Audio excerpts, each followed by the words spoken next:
Hello and welcome to food મંત્ર by Surabhi Vasa. આજે આપણે એક મસ્ત મજાની વાનગી બનાવી લઈએ. આજે આપણે એકદમ ઘટ અને ડેરી જેવું જ મલાઈદાર એવું દહીં કેવી રીતે ઘરે બનાવવું ને એ જોવાનું છે. એની આપણે આખી ટિપ્સ અને ટ્રિક્સ સાથેની રેસિપીઝ જોઈશું. જો દહીં તો બધા જ ઘરે જમાવતા હોય છે અને બધા બનાવતા હોય છે, પણ દહીં પાણી મૂકી દેતું હોય છે, ઘટ નથી બનતું હોતું. અત્યારે તમે જુઓ છો કે આજે દહીં તૈયાર થયું છે તો કેટલું સરસ એકદમ ઘટ એવું દહીં તૈયાર થયું છે, ક્યાંય પાણી નથી મૂકેલું. તો આવી રીતનું જો દહીં તમારે એવું ઘટ તૈયાર કરવું હોય તો એમાં શું વાતનું ધ્યાન રાખવાનું છે અને કઈ રીતે મેળવવાનું છે. તો સૌથી પહેલાં તો આપણે અત્યારે મેં 500 ml દૂધ લીધેલું છે અને એને ગરમ કરી લેવાનું છે. આ દૂધને જો તમારે એ દૂધ જો કાચું હોય તો સૌથી પહેલાં એને ગરમ કરી અને ઠંડુ કરી લેવાનું છે અને પછી જ દહીં જમાવાનું છે. જો તમે જે બહારથી દૂધ લાવ્યા હોય, એટલે કે જે આપણે થેલીનું દૂધ લાવ્યા હોઈએ છીએ, જે પણ દૂધ તમે વાપરતા હો, ગાયનું દૂધ વાપરતા હો અથવા તો જે આપણે દૂધ લાવતા હોઈએ છીએ, એ દૂધ જે છે એને પહેલાં એક વખત ગરમ કરી લેવાનું છે. પૂરેપૂરું ઉભરો આવે ને ત્યાં સુધી ગરમ કરી લેવાનું છે અને એ જે દૂધ ગરમ થઈ જાય ને પછી તેની અંદર મેરોણ એડ કરવાનું છે. એટલે કે એને ઠંડુ કરી અને પછી એની અંદર મેરોણ એડ કરવાનું છે. એ દૂધ ગરમ થઈ જાય પછી એની ઉપરની જે મલાઈ હોય એ પણ તમે રિમૂવ કરી શકો છો.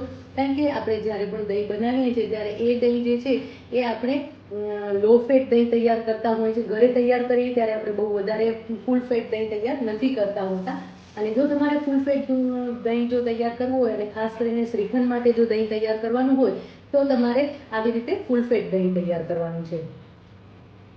હવે જો તમારે એકદમ ઘટ એવું દહીં તૈયાર કરવું હોય તો સૌથી પહેલાં જે દૂધ છે એને ગરમ કરી લેવાનું છે. અત્યારે મેં અહીંયા 500 ml દૂધ લીધેલું છે. આ જે દૂધ છે એ કાચું દૂધ નથી. એટલે હંમેશા જ્યારે પણ તમે મેળવણ નાખો ત્યારે જે કાચું દૂધ તમે માર્કેટમાંથી લાવો છો, એટલે કે તમે કોઈ પણ થેલી જે અમૂલ શક્તિ છે કે અમૂલ ગોલ્ડ છે કે કોઈ પણ દૂધની જે થેલી લાવો છો એને પહેલાં એક વખત ગરમ કરી લેવાનું છે. એ કાચું દૂધ જો તમે નવશેકું ગરમ કરી અને મેળવશો તો એનું રિઝલ્ટ સરસ નહીં આવે. અત્યારે આ જે દૂધ છે મેં એને ગરમ કરી અને ઠંડુ કરી લીધું છે અને એની ઉપરની જે પતલી મલાઈ હોય એ તમે અંદર જ મિક્સ કરી લેવાનું છે.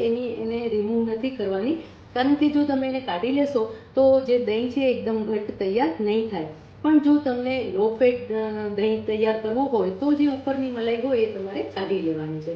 તો હવે આ જે દૂધ છે એને આપણે ગરમ કરી લેવાનું છે. આ દૂધને આપણે કેવું ગરમ કરવાનું છે કે સિઝન પ્રમાણે આપણે ગરમ કરવાનું છે. જો અત્યારે ઉનાળો ચાલી રહ્યો છે, ઉનાળો છે એટલે વરસાદની સિઝન છે, ત્યારે પણ ભેજનું અને ગરમાવો વધારે હોય છે. તો દૂધ એટલું ગરમ કરવાનું છે કે જેના કારણે તમારી આંગળી જ્યારે તમે અંદર નાખો ને ત્યારે એકદમથી ખેંચીને લો, એટલે કે દૂધ વધારે ગરમ નથી કરવાનું. પણ જો તમે શિયાળામાં આ દહીં જમાવતા હો તો દૂધ જે છે એ થોડું વધારે ગરમ કરવાનું છે. તો હવે અત્યારે આપણે આ દૂધને ગરમ કરી લઈએ. દૂધને આપણે લગભગ 1 થી 2 મિનિટ માટે ગરમ કરીશું, જેથી કરીને એ વોર્મ થઈ જાય, નવશેકું તૈયાર થઈ જાય. એ રીતે આપણે દૂધને તૈયાર કરવાનું છે. દૂધ જે છે એ સરસ ગરમ થઈ ગયું છે. આપણે એકવાર ચેક કરી લઈશું. જો આવી રીતે હાથ આંગળી આપણે અંદર એડ કરશું ને તો તરત જ ખેંચી નહીં લેવી. જો તરત જ ખેંચી લેવી પડે એટલે કે બહુ જ ગરમ હોય તો આપણે આંગળી અંદર નથી રાખી શકતા. તો એ રીતની આપણે જે દૂધ છે એને ગરમ નથી કરવાનું. પણ અત્યારે મારી આંગળી 1 મિનિટ સુધી પણ અંદર હશે તો પણ મને વાંધો નહીં આવે. એ રીતનું મેં દૂધ ગરમ કરેલું છે. તો આ રીતે મેં દૂધને ગરમ કરી લીધું છે. હવે આપણે મેરોણ એડ કરવાનું છે.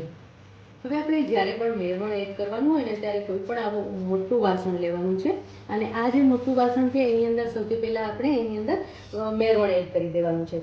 હવે અત્યારે ઉનાળો છે અને મેં 500 ml જેટલું દૂધ લીધેલું છે, તો એની સામે લગભગ 1 ટીસ્પૂન તમે જોઈ શકો છો કે અત્યારે મેં કેટલા પ્રમાણમાં દહીં લીધેલું છે. તો આટલું લેવાનું છે અને આ જે તમે મેરોણનું દહીં લ્યો ને એ પણ ખાસ યાદ રાખવાનું છે. એ ચીકણું ન હોવું જોઈએ અને એ પણ થોડું ઘટ હોવું જોઈએ. એ રીતનું તમારે દહીં લેવાનું છે. પાણીવાળું દહીં નથી લેવાનું, એ વાતનું ખાસ ધ્યાન રાખવાનું છે. તો આ જો તમને દેખાય છે ને કે આ એક ઘટ દહીં છે, તો એને આપણે પહેલાં અંદર મૂકીશું અને પછી એને આમ ફેલાવી દેવાનું છે. જે મેરોણ છે મેં એને ચારે બાજુ ફેલાવી દીધું છે અને હવે આપણે જે આ દહીં તૈયાર એટલે કે દૂધ જે ગરમ કરીને રાખ્યું હતું એ ગરમ કરેલું દૂધ આપણે એની અંદર એડ કરી દઈશું અને એડ કરી અને એને 1 થી 2 મિનિટ આવી રીતે 1 મિનિટ સુધી ઝેરી લેવાનું છે. આવી રીતે ઝેરવાથી શું થશે કે મેરોણ છે એ જે દૂધના કણે કણમાં ફેલાઈ જશે અને એના કારણે તમારું જે દહીં છે ને એકદમ સરસ પરફેક્ટ જામશે, એકદમ ચક્કા પડતું અને ડેરી જેવું જ ઘટ્ટ એવું દહીં તૈયાર થશે તમારું. અને તમે જોઈ શકો છો કે ઉપર એકદમ સરસ ફ્રોથ આવી ગયા છે. તો આ રીતના જે ફ્રોથ હશે ને તો જે ત્યારે દહીં જામશે ને ત્યારે પણ એના ઉપર એક સરસ લેયર આવશે અને એના કારણે એનો સ્વાદ બહુ જ સરસ લાગશે. દહીંમાં ઘણી વખત ખટાશ પણ આવી જતી હોય છે, તો એનું પણ રીઝન એ જ છે કે જો તમે મેળવણ વધારે એડ કરો અથવા તો તમે જે દૂધ છે એ વધારે ગરમ કરી લો તો જે દહીં છે એ ખાટું જામે છે. હવે આ રીતે તમે તૈયાર કરી લીધું છે, આ જે મિશ્રણ છે આપણે તૈયાર કરી લીધું છે. હવે એને તમે એ જ તપેલીમાં એડ કરી શકો છો અથવા તો કોઈ માટીના વાસણમાં પણ એડ કરી શકો છો. અત્યારે મેં આવું એક માટીનું વાસણ લીધેલું છે. આ જે માટીનું વાસણ છે એને મેં પાણીથી ધોઈ લીધું છે અને પાણીથી ધોઈ અને પછી એની અંદર આપણે દૂધ એડ કરી દઈશું. હવે આ જે મેળવેલું દૂધ છે એને આપણે માટીના વાસણમાં લઈ લઈશું અને બની શકે તો આવી રીતે થોડું ઉપરથી નાખવાનું છે જેથી કરીને ફ્રોથ દેખાય તમને. આવી જ રીતે એક આ બીજું માટીનું વાસણ છે જેમાં એડ કરી દઈશું. આ જ રીતે એક સ્ટીલનું વાસણ પણ લીધેલું છે, સ્ટીલની તપેલી છે એમાં પણ આપણે ઉમેરી લઈશું. હવે આ દરેક વસ્તુને આપણે ઢાંકી લેવાની છે, દરેકે દરેક વસ્તુને આપણે કવર કરી લઈશું. આ રીતે આપણે આ જે તૈયાર થયેલું જે દૂધ છે કે મેળવેલું જે દૂધ છે એને ગરમ જગ્યા ઉપર મૂકીશું. એટલે કે જો માઇક્રોવેવમાં તમે મૂકી શકો છો અથવા તો ગેસની આજુબાજુ પણ તમે ક્યાંક મૂકી શકો છો. પણ ખાસ એ વાતનું ધ્યાન રાખવાનું છે કે અત્યારે ઉનાળો છે તો લગભગ 2 કલાક જેવું થાય, 1.5 થી 2 કલાકમાં દહીં સરસ જામી જાય છે. નહીં તો જો વધારે ટાઈમ તમે રાખશો 4 થી 5 કલાક તો એમાં ખટાશ આવી જશે. અને જ્યારે તમે શિયાળામાં આ જ દહીં જમાવતા હો ત્યારે એ વાતનું ધ્યાન રાખવાનું છે કે એને વધારે ગરમ જગ્યાએ મૂકવાનું છે. એટલે કે કોઈ બંધ જગ્યાએ, બંધ કબાટમાં મૂકી દો અથવા માઇક્રોવેવમાં મૂકી દો તો એ દહીં સરસ રીતે જામી જાય છે. અને હા, જો શ્રીખંડ માટે તમે ખાસ આ દહીં મેળવતા હો તો એની અંદર તમારે 2 ટેબલસ્પૂન મિલ્ક પાવડર એડ કરી દેવાનું છે અને 1 ચમચી મલાઈ પણ એડ કરી શકો છો. જો મલાઈ ન હોય તો 2 ને બદલે 3 ટેબલસ્પૂન આપણે મિલ્ક પાવડર એડ કરી દેવાનું છે અને પછી એને મિક્સ કરી અને પછી એ દહીંને તમારે જમાવવાનું છે. તો એ રીતે જો તમે દહીં જમાવશો તો બહુ જ વધારે સરસ ઘટ એવો દહીં તૈયાર થશે અને એ દહીંમાં પાણીનું પ્રમાણ ખૂબ જ ઓછું હોવાના કારણે શ્રીખંડનો મસ્કો તમારો બહુ જ સરસ તૈયાર થશે. હવે આ જે મેળવેલું જે દૂધ છે એને આપણે ઢાંકી લીધું છે અને એને ગરમ જગ્યા ઉપર મૂકી દઈએ અને લગભગ 1.5 થી 2 કલાક પછી આપણે ચેક કરશું તો દહીં સરસ જામી ગયું હશે. દહીં એકવાર જામી જાય ને પછી એને ફ્રીઝમાં સેટ થવા માટે રાખી દેવાનું છે. ફ્રીઝમાં અરાઉન્ડ તમે 2 કલાક સુધી રાખી દેશો ને તો એ દહીં છે એકદમ સરસ સેટ થઈ જશે. એની અંદરનું પાણી પણ ઉપર કદાચ જરાક આવ્યું હશે ને તો પણ એ સરસ રીતે એબ્સોર્બ થઈ જશે અને એ તમારું જે દહીં છે એકદમ ઘટ્ટ અને મલાઈદાર તૈયાર થશે. દહીં સરસ સેટ થઈ ગયું છે. 2 કલાક એને જામતા લાગ્યું અને પછી એને 2 થી 3 કલાકનું ફ્રીઝમાં સેટ કરવા માટે મૂકી દીધું હતું. એટલે એકદમ સરસ દહીં છે સેટ થઈ ગયું છે. જો તમે જોઈ શકો છો કે એકદમ ઊંધું કરતાં પણ નીચે પડતું નથી અને આપણે માટીના કુલ્લરમાં કર્યું છે એટલે અહીંયા બહારની બાજુ પાણી આવી ગયું છે અને એના કારણે દહીં છે એકદમ સરસ ઘટ્ટ થયું છે, ઊંધું કરતાં પણ નીચે નથી પડતું.